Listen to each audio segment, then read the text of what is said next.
श्री कृष्ण कहते हैं, हमेशा धर्म और सत्य के साथ खड़े रहो, भले ही आपको अकेले रहना पड़े। बुरा वक्त आपको ज़िंदगी के उन सच से सामना करवाता है जिनका आपने अपने अच्छे वक्त में कभी ख्याल ही नहीं किया होता है। कभी कभी समय परिवर्तन से मित्र भी शत्रु बन जाते हैं और शत्रु भी मित्र बन जाते हैं, क्योंकि स्वार्थ बहुत ही बलवान है। ज़िंदगी आपको वो नहीं देगी जो आपको चाहिए, ज़िंदगी आपको वो देगी जिसके आप काबिल हैं। प्रेम यदि पक्का हो तो विवाद चाहे कितना भी गहरा हो, संबंध शेष रह ही जाता है। इच्छा मनुष्य को जीने नहीं देती और मनुष्य इच्छा को कभी मरने नहीं देता। गिरे हुए पत्तों ने सिखाया है, बोझ बन जाओगे तो अपने ही गिरा देंगे। दूसरों से अपने मतलब के लिए बात करने वाला व्यक्ति अंत में अकेला ही रह जाता है। परिवार का साथ आपको हर मुश्किल से निकाल सकता है, केवल आत्मविश्वास होना चाहिए।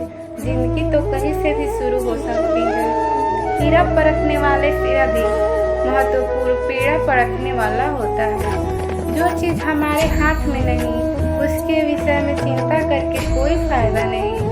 जहाँ अपना वश नहीं है वहाँ मोह करना ही दुख है। अहंकार के वृक्ष पर विनाश का ही फल लगता है। किसी भी मूर्ख व्यक्ति से बहस मत करो, वरना लोग समझ ही नहीं पाएंगे कि असल मूर्ख कौन है। जब संदेह की मात्रा अधिक हो तब निर्णय लेने में समय लगाना अधिक लाभकारी है।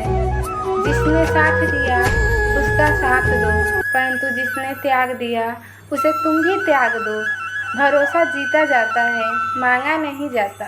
ये वो दौलत है जो कमाई जाती है, पाई नहीं जाती।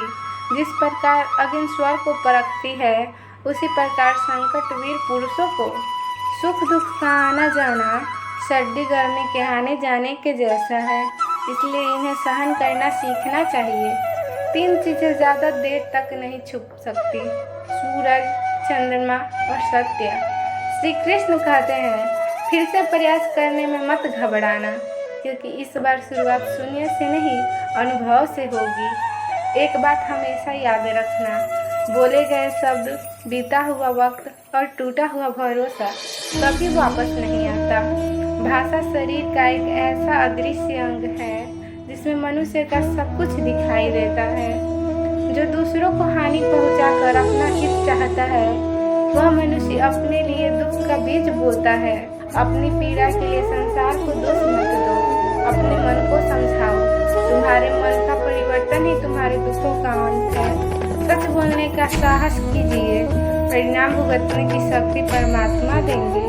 2 बातों से बचकर रहें, मुझे किसी की ज़रूरत नहीं, अहम, सबको मेरी ज़रूरत है।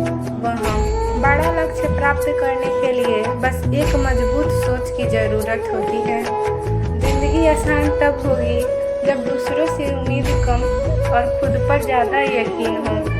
क्रोध हो या आंधी, जब दोनों शांत हो जाते हैं तभी पता चलता है कि कितना नुकसान हुआ है। जो मन को नियंत्रित नहीं करते उनके लिए वह शत्रु के समान कार्य करता है। अहंकार में डूबे इंसान को न तो खुद की गलतियाँ दिखाई देती हैं और ना दूसरों की अच्छी बात। भलाई करने वालों को बुराई कभी पराजित नहीं कर सकती। मनुष्य की सोच और विचारधारा समय के साथ परिवर्तित होती रहती है। मौन रहना अच्छा है, परंतु अन्याय हो तब नहीं। जो आपकी खामोशी को ना पढ़ पाए, उसे बोलकर अपना दुख बताना समय व्यर्थ करने जैसा है। गति के लिए चरण जरूरी है और प्रगति के लिए आचरण जरूरी है।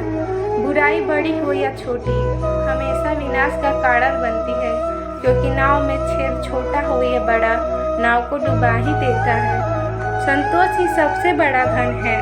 जिसके पास संतोष है वह स्वस्थ है, सुखी है और वही सबसे बड़ा धनवान है। जैसे तेल समाप्त हो जाने पर दीपक बुझ जाता है, उसी प्रकार कर्म के क्षीण हो जाने पर भाग्य भी नष्ट हो जाता है।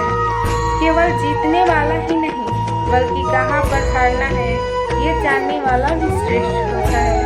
जिंदगी तुम्हारे उसी गुण का इम्तिहान लेती है जो तुम्हारे भीतर मौजूद है।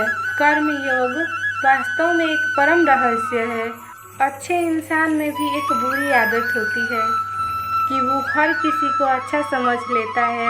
जिसने पहला कदम उठा लिया है वो अंतिम भी उठा लेगा। कठिनाई पहले में ही है, अंतिम में नहीं। श्री कृष्ण कहते हैं, प्रेम की शक्ति दंड की शक्ति से 1000 गुना प्रभावशाली और स्थायी होती है। क्रोध तो 2 क्षण का होता है, परंतु उसका दुष्परिणाम जीवन भर भुगतना पड़ता है। जब ज़्यादा हंसने और बोलने वाला इंसान अगर चुप हो जाए तो समझ लीजिए वो इंसान अंदर से टूट चुका है। आपका शांत एवं स्थिर दिमाग ही आपके जीवन की हर जंग का ब्रह्मास्त्र है। मनुष्य अपने विचारों से ऊंचाइयां छू सकता है और खुद को गिरा भी सकता है। ईश्वर पर अटूट आस्था व्यक्ति को जीवन में आगे बढ़ने का साहस देती है।